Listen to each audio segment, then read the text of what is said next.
Generation जी, ये नाम तो सबने सुना होगा। एक ऐसी पीढ़ी जिसके बारे में बहुत कुछ कहा और सुना जाता है।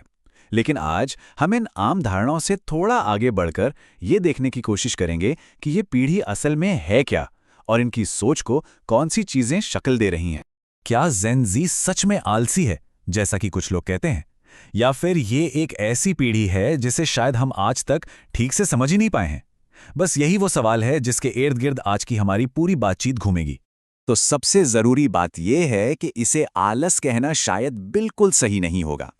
ये असल में काम, पैसे और जिंदगी के पुराने तौर तरीकों का एक बड़ा पुनर्मूल्यांकन है। और ये बदलाव उन अनोखे दबावों से पैदा हुआ है जिनका सामना इस पीढ़ी ने अपनी जिंदगी में किया है। इस पूरे पुनर्मूल्यांकन को समझने के लिए हम 5 खास चीजों पर गौर करेंगे। उनकी असलियत क्या है, काम को लेकर उनका नजरिया कैसा है, वो डिजिटल और असल दुनिया में कैसे जीते हैं, एक ग्राहक के तौर पर वो कैसे हैं, और आखिर में उनकी सबसे बड़ी प्राथमिकताएं क्या हैं।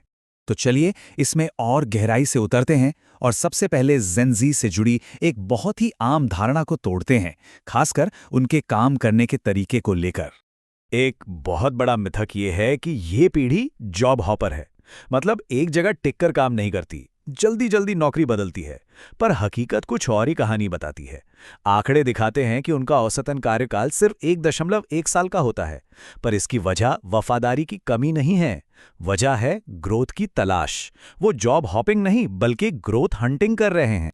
चलिए अब आगे बढ़ते हैं और ये देखते हैं कि ये पीढ़ी एक कामयाब करियर की परिभाषा को ही कैसे बदल रही है।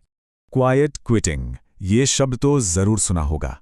इसे अक्सर लोग कामचोरी समझ लेते हैं, लेकिन जेन ज़ी के लिए ये लगातार काम करने के दबाव और बर्नआउट कल्चर के खिलाफ एक जरूरी बाउंड्री है। इसका सीधा सा मतलब है कि वो अपनी मानसिक शांति को पहले रखते हैं और बस उतना ही काम करते हैं जिसके लिए उन्हें पैसे मिल रहे हैं। और इसी सोच से जुड़ा है सॉफ्ट लाइफ का कॉन्सेप्ट। ये सिर्फ कोई ट्रेंड नहीं है, बल्कि इस पीढ़ी की एक गहरी ख्वाहिश है। ये एक ऐसी जिंदगी की चाहत है जहां आराम, संतुलन और मानसिक सुकून को दिन रात की भागदौड़ से ज्यादा जरूरी माना जाता है। ये कोट सॉफ्ट लाइफ की भावना को बहुत अच्छे से समझाता है। इसका मतलब अमीर होना नहीं है, बल्कि इसका मतलब है एक स्थिर और शांत जिंदगी जहां हर दिन एक जंग जैसा महसूस ना हो। और अब ये आंकड़ा देखिए, ये सच में चौंकाने वाला है। करियर की जो पारंपरिक सोच है, ये आंकड़ा उसे पूरी तरह से तोड़ देता है। एक सर्वे में पता चला है कि जेन ज़ी में से सिर्फ 6% लोग ही लीडरशिप की भूमिकाओं में आना चाहते हैं।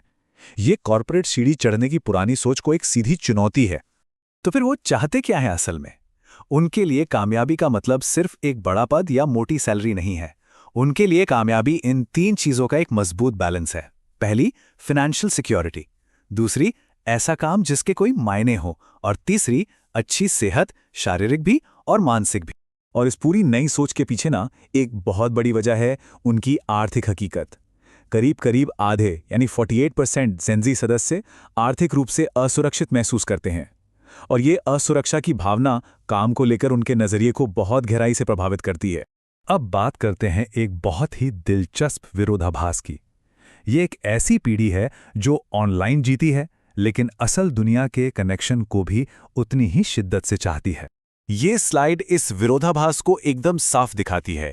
एक तरफ 75% लोग काम पर एआई जैसी नई तकनीक का इस्तेमाल कर रहे हैं, तो वहीं दूसरी तरफ 51% लोग यानी आधे से ज्यादा टेक्सटिंग के बजाय आमने सामने बैठकर बात करना पसंद करते हैं।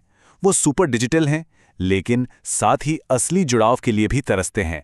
और असल जुड़ाव की ये चाहत सिर्फ बातों तक ही सीमित नहीं है।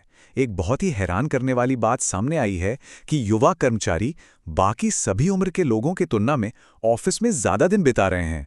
वो ऐसा इसलिए कर रहे हैं क्योंकि उन्हें लगता है कि मेंटोरशिप, नई चीजें सीखने और टीम के साथ एक रिश्ता बनाने के लिए ऑफिस का माहौल जरूरी है।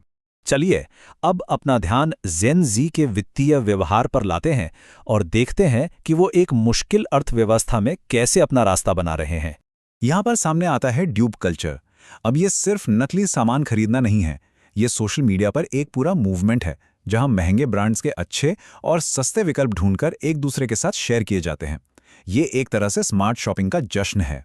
और ये कोई छोटा मोटा ट्रेंड नहीं है, अंदाजा लगाइए ये कितना बड़ा है। टिकटॉक पर #डूब हैशटैग को 6 अरब यानी 700 करोड़ से भी ज्यादा बार देखा जा चुका है। ये दिखाता है कि ये सोच कितनी आम हो चुकी है। चलिए कुछ उदाहरण देखते हैं, जैसे नॉर्थ फेस की महंगी फ्लीस जैकेट हो या स्टैनली का वो वायरल टम्बलर। बाजार में उनके बहुत अच्छे और सस्ते ड्यूब्स मौजूद हैं जो लगभग वैसा ही फील देते हैं, लेकिन बहुत कम कीमत पर। लेकिन बात सिर्फ पैसे बचाने से कहीं ज्यादा गहरी है। ये आर्थिक अनिश्चितता के माहौल में एक बहुत ही लॉजिकल रिएक्शन है। जब भविष्य को लेकर चिंता होती है तो लोग अक्सर छोटी छोटी चीजों पर खर्च करके थोड़ी खुशी ढूंढते हैं। इसे कभी कभी डूम स्पेंडिंग भी कहते हैं। ड्यूब कल्चर उन्हें ऐसा करने का मौका देता है बिना ज्यादा पैसे बर्बाद किए। और अब आते हैं हमारे आखिरी हिस्से पर, जहां हम इन सारी बातों को जोड़कर देखेंगे और समझेंगे कि इस पीढ़ी की सोच को असल में कौन सी चीजें चला रही हैं, और वो हैं मानसिक स्वास्थ्य और उनकी नई प्राथमिकताएं। ये जो आंकड़े अब हम देखने वाले हैं, ये सच में बहुत गंभीर है। जेन जी के 58% लोग अक्सर खराब मानसिक स्वास्थ्य से जूझते हैं। इसकी तुलना में जेन एक्स में ये 37% और बेबी बूमर्स में सिर्फ 18% है। ये पीढ़ी का अंतर उनकी सोच और दुनिया को देखने के नजरिए को समझने के लिए बहुत जरूरी है। तो इन सब अनुभवों और चिंता से उनकी कुछ बहुत साफ मांगें और उम्मीदें निकल कर आती हैं। वो ऐसी कंपनियां चाहते हैं जो मेंटल हेल्थ को सच में प्राथमिकता दें। वो विविधता, समानता और समावेशन के प्रति सिर्फ बातें नहीं बल्कि असली कमिटमेंट चाहते हैं।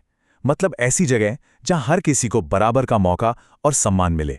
वो रिश्तों में गहराई चाहते हैं और ब्रांड्स एवं नेताओं से पूरी ईमानदारी की उम्मीद करते हैं।